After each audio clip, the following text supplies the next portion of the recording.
Within the courses, the student will learn mechatronics and also robotics.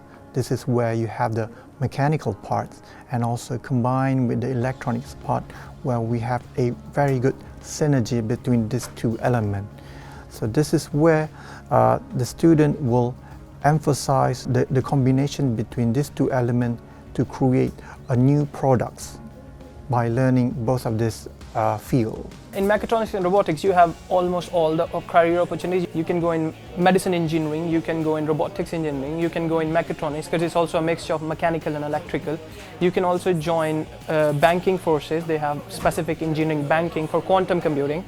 You can also go to McLaren and sports car companies, because they build robotic cars and supercars of the centuries, and also in Formula One.